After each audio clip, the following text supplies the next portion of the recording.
Ça, c'est moi, Sherazade. Mais tu peux m'appeler Shara. Je suis diplômée depuis maintenant 1 an. Et c'est impossible de trouver du travail. Bon, en même temps, je me fous pas vraiment pour en trouver, mais bon. Officiellement, j'ai pris une année sabbatique. En réalité, j'ai absolument aucune idée de ce que je veux faire. Enfin si, j'ai quelques idées, mais pas assez conventionnelles. Ou trop risquées pour certains. À côté de ça, je suis également voilée depuis 1 an et je suis confrontée à un nouvel enjeu. Refaire ma garde-robe. À partir de maintenant, c'est décidé. Je vais faire mes propres vêtements. Ça donnera également un sens à ce diplôme qui n'avait toujours pas trouvé d'utilité. Alors je t'ouvre les portes de mon atelier de fortune que j'ai modestement appelé Shera Swing Atelier. Mon objectif est de mettre en avant la couture modeste et te montrer qu'on est capable de s'aligner à ses valeurs sans lésiner sur la qualité ou sur l'esthétisme. Bon, ce n'est pas officiellement le premier vêtement que j'ai conçu, je te l'accorde. Mais disons que symboliquement, il représente le premier vêtement d'une nouvelle version de moi-même. Et par la même occasion de cette série. Je suis une fervente supportrice du concept d'esthétique. C'est tout simplement la représentation iconographique ou musicale d'un univers. Et pour ce premier épisode, j'ai voulu mettre à l'honneur l'univers cottagecore. Tu ne vois pas ce que c'est? Mais si, c'est... Et moi, je le veux version. Tu vois un peu mieux où je vais en venir maintenant. Tant mieux, parce que c'est parti pour la robe cottagecore, mais version modeste.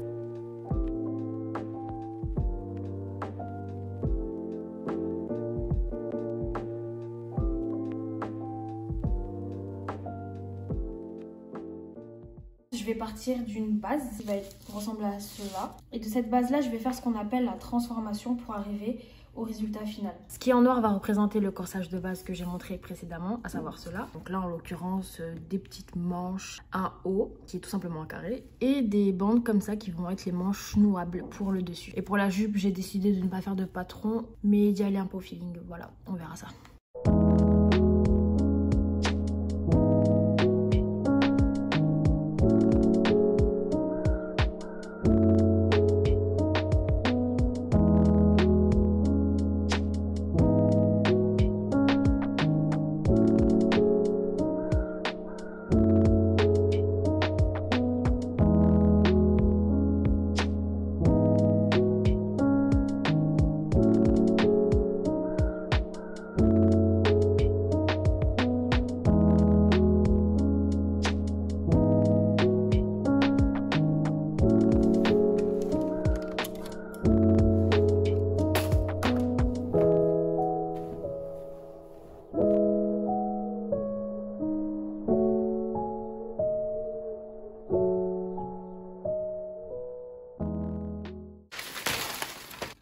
Donc là, je vais placer les éléments parallèles à la lisière sur le droit fil. En gros, j'ai dessiné mon droit fil, donc c'est... Je ne saurais pas comment expliquer, j'ai juste appris comme ça à l'école et je me contente juste de répéter ce que j'ai appris.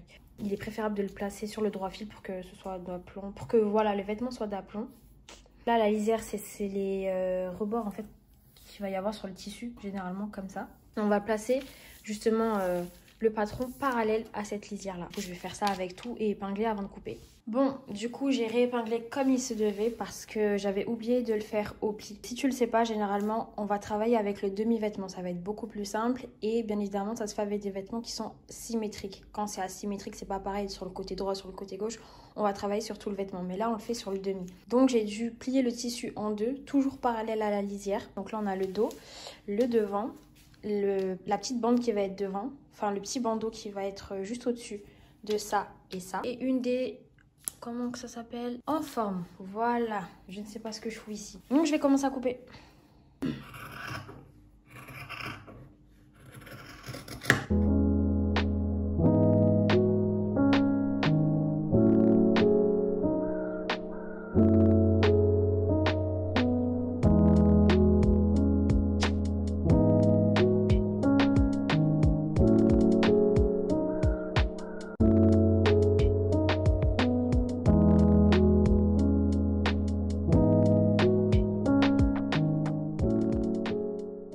Donc voici les éléments après avoir tout coupé sauf le bas. Je vous montrerai pourquoi je ne l'ai pas fait. Je voulais tester quelque chose de nouveau, mais on verra ça tout à l'heure. Donc sans plus attendre, je vais passer directement à la machine.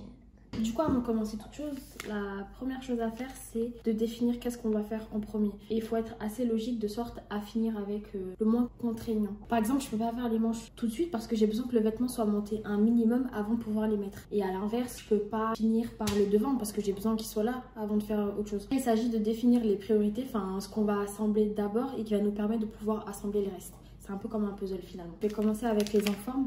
Et je commence toujours avec ça. C'est pas une obligation, c'est une façon de faire du coup. Mais moi j'aime bien commencer par les enfants. Par exemple, placer cet élément-là sur cet élément-là. C'est ce qui va nous permettre de faire la finition en haut et pas avoir un truc un peu moche.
Que la paix soit sur vous les amis, j'espère que vous vous portez à merveille. En ce qui me concerne, ça va. Je vais pas vous mentir, entre le dernier plan et aujourd'hui, c'est passé énormément de temps. Entre temps, j'avais dû faire la prochaine vidéo d'ailleurs, parce qu'elle était en priorité. Une fois que j'ai fini, il s'est passé vraiment plusieurs jours, j'ai rien fait. J'ai eu une grosse perte de motivation. J'aurais pu faire semblant que c'est tout smooth et tout, et que c'est le lendemain ou c'est le jour même et tout. J'ai fait non, c'est faux. Il s'est passé des semaines honnêtement. Mais ça va, là je suis revenue de plus belle. Je vais vous montrer où je m'étais arrêtée, comment j'ai avancé. Je sais que la dernière fois, je faisais les bandes nouables. Donc là, je les ai toutes faites. Donc là, il y a tous les éléments. Je vais malheureusement pas pouvoir faire énormément de trucs aujourd'hui parce que j'ai un rendez-vous. Je voulais juste faire un petit update et être honnête. C'est pas tout le temps simple, c'est pas tout le temps facile. Je suis en plein apprentissage, même si j'ai eu un diplôme dans ça. Je suis souvent très démotivée parce qu'il faut beaucoup de rigueur, il faut beaucoup de patience, chose que je n'ai pas. Mais c'est le but aussi de cette série, c'est de vous montrer que c'est possible d'être modeste, d'être pudique et de porter des belles choses aussi quand on n'a pas forcément les moyens de se payer des marques éthiques et qu'on n'a pas envie de consommer les grandes industries ou pas forcément les grandes industries, même les commerces de sœurs. Ça peut être un choix de ne pas vouloir acheter de vêtements et de les faire. C'est ça que j'ai envie de mettre en avant. En soi, la modest fashion, si c'est un courant qui est très en avant en ce moment, mais tout ce qui va être couture modeste, couture pudique, si c'est pas des chaînes malaisiennes ou je sais pas quoi, c'est compliqué. Et c'est ça que je voulais faire, c'était un peu le but de cette série aussi. Ouais, de mettre en avant la couture modeste et de vous proposer plein de modèles chouettes, rigolos, fun. Je suis trop gênante. Bon voilà, trêve de blablaterie. Je vais faire le maximum parce que vraiment je pars dans pas longtemps. Je sais pas, je vais faire quoi. De toute façon, on verra. Donc là, comme on peut le voir, j'ai assemblé le devant avec le dos. Je rappelle que j'ai eu l'intelligence de ne pas faire de repère ici pour placer les bandes, ce qui fait que je sais pas où les placer, mais je peux pas les mettre n'importe où. Donc je vais me servir du patron pour voir à peu près où est le milieu de la poitrine.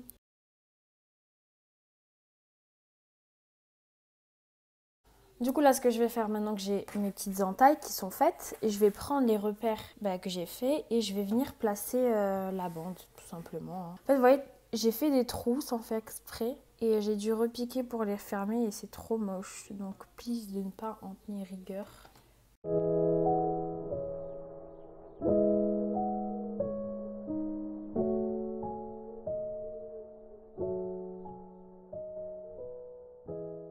Et voilà le résultat dont je vous parlais. J'ai maintenu ici avec une seconde surpiqûre. Maintenant, la bande nouable, elle ne baille plus du tout. Tu sais que tu commences à prendre grave la confiance quand tu mets pas d'épingle. C'est ce que je suis en train de faire. Et voilà, j'ai de l'embu.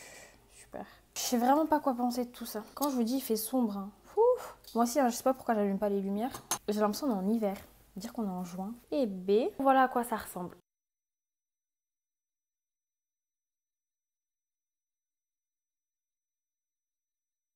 Les amis, je viens d'avoir une illumination. Parce que c'était pas déjà assez compliqué ce que je faisais, je me suis dit, je vais faire plus compliqué. Comme je vous ai dit, je n'avais pas la jupe. C'était vraiment au freestyle. À la base, je me suis dit, je vais juste prendre le tour et faire la jupe. Je vais prendre la longueur que je veux et puis voilà quoi. C'est bon, on s'arrête, ça m'a saoulé. Mais non, en fait, j'aime pouvoir me dire ensuite, Chéra, qui t'a envoyé? Qui t'a envoyé, Chéra? Je vais vous montrer à l'écran l'idée que j'ai à peu près. Pour m'aider, j'ai pris mon patron. Je vais prendre cette valeur-là, ici. Je vais lui rajouter X centimètres qui va correspondre à la valeur de fronce.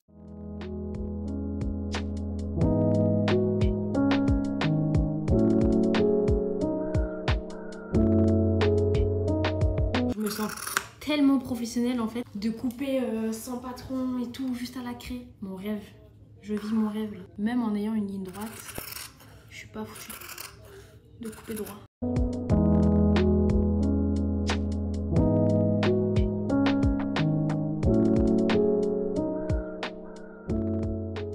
Petit tuto comment faire des fronces. C'est très simple et pas du tout en même temps. C'est très drôle. Non, ça l'est pas. Ce que je vais faire là, tu vois, c'est que je vais tirer le fil en fait pour avoir vraiment une bonne longueur. Donc, une fois que j'ai tiré mon fil, je le pose et tout simplement faire une ligne droite. Ce que tu vas faire, c'est que tu vas commencer à tirer tout simplement. Tu commences à créer la fronce. Il faut faire super gaffe parce que si tu casses, tu recommences. Mais dans le cas où je rate, je pense que cette vidéo n'existera pas en fait, tout simplement.